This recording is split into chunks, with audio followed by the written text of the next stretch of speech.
ये आ गए हमारे मानव श्री साजन के नाना जी।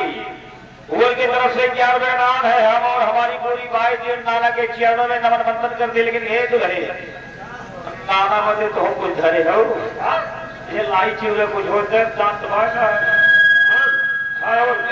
इससे आए छी ये छी तेरे घटना कर रही के इससे बात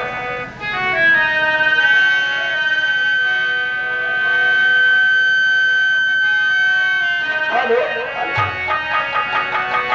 अरे चतुर हो बाला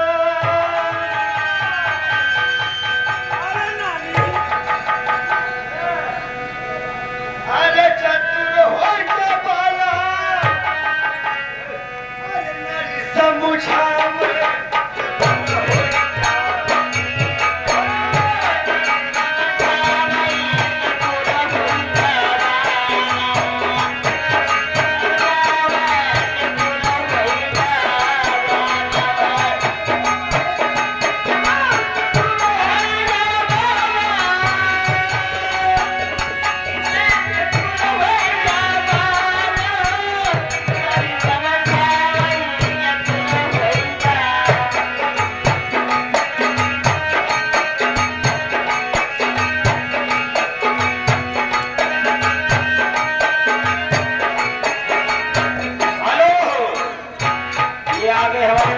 श्री दीपांशु भैया उनकी तरफ से 11वें नाम है। हम और हमारी पूरी भाई जी लाख लाख धन्यवाद देती। लेकिन एक रहे ना जाइबे ना जाइबे ना जाइबे अंगूर वाली बगिया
हम आगे लाग तू चला पाछे लाग हम आओ दिखा कर लगाई जवानों में हुए वे अगर हमको तुमसे है मोहब्बत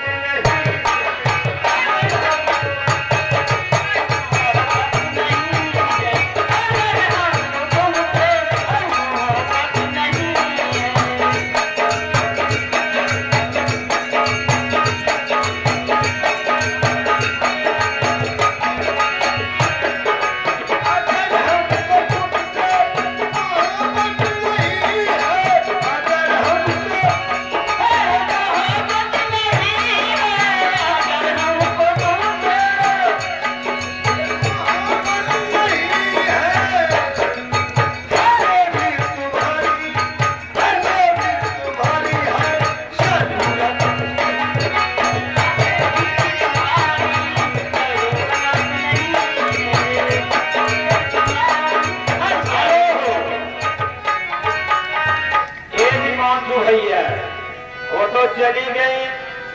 लेकिन ये देह है तुम लेके चलो जाओ। हमारे मानव श्री दीपांशु जी की तरफ से 11वें नाम है। हम और हमारी पूरी भाई दुल्हे लाख धन्यवाद देती है। अब वो तो गई हम भी जा रहे हैं। लेकिन हमारे जाने के बाद आप लोग के सामने